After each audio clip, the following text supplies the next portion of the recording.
Mga menor de edad pa rin ang pinakamaraming biktima ng mga paputok base sa huling tala ng Department of Health. Kabilang dyan ang isang naputulan ng daliri at nalapnos sa mga binti. Balita natin ni Marisol Abduraman. Katatapos lang ng Pasko pero nakakonfine sa Philippine Orthopedic Center ang 13 taong gulang na babaeng ito. Nawasak ang kaliwang kamay ng bata at naputol ang ilang daliri matapos masabugan ng pinagbabawal na 5-star. Etong gitna sa kanyang palasingsingan, litaw na po yung buto eh. So, completion amputation na lang ang gagawin doon para maisara dahil nakalabas yung buto. Ayon sa kanyang ina, araw ng Pasko nagpaalam ang anak na lalabas. Pero ang sunod na niyang nalaman, isinugod na ang biktima sa ospital. Nagpaputok nga po siya. Yung paputok hindi po... siyang nagsindi? Siya po. Okay. Po.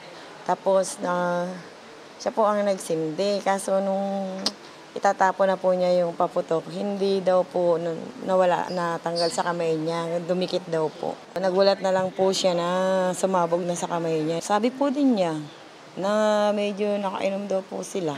Hindi na raw magpapaputok ulit ang biktima na ikalawang kaso ng firecracker-related injury sa orthopedic.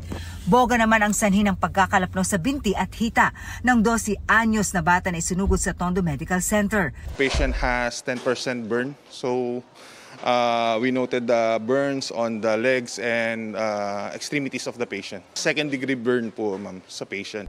Sa mata naman naputukan ng boga ang 13 anyos na lalaki sa Sarangani. Natamaan po ang kanyang mata gamit ang boga po habang pinapaputok niya yung boga sa kanilang bahay.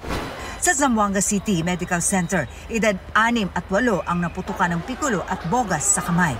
Sa Bicol Region, pawang menor de edad ang mga biktima. 4 ang sugatan dahil sa paggamit ng boga. 1 ang naputukan ng 5-star at 1 ang sugatan dahil sa whistle bomb. Hanggang January 6, code white ang mga ospital para sa posibleng dagsan ng mga mapuputukan at iba pang emergency. Handang-handa na nga ang Tondo Medical Center sa pagsalubong sa bagong taon sakali nga na mayroong mga dalhin dito na mapuputukan ng mga firecrackers. So, ayan ready na yung kanilang, anong tawag sa mga ganito do? Ito yung mga gloves natin, ma'am, tapos mga sutures. And then we have our gigliso and then bone cutter po para sa mga naputukan sa kamay. Oh my God, bone cutter. Tsaka napansin natin, meron din silang nakahandang mga itlog.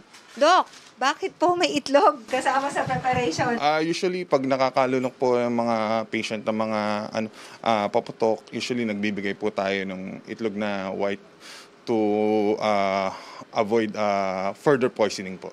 Ayon sa DOH, nangungunang sanhi ng firecracker-related injury ang boga, 5-star at piccolo, nakasama sa listahan ng PNP ng mga ipinagbabawal na mga paputok.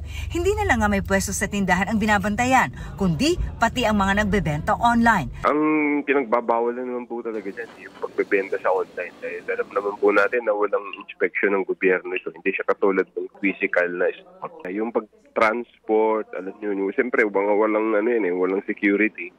So talagang ipinagbabawal po.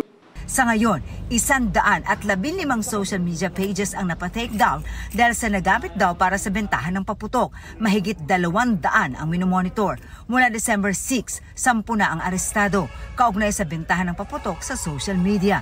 2 ang arestado sa entrapment operation sa San Fernando, Pampanga. Iwasan na po natin magbenta ng mga paputok online dahil nandito yung ating mga kapulisan patuloy na nagmumonitor at magsasagawa ng operation.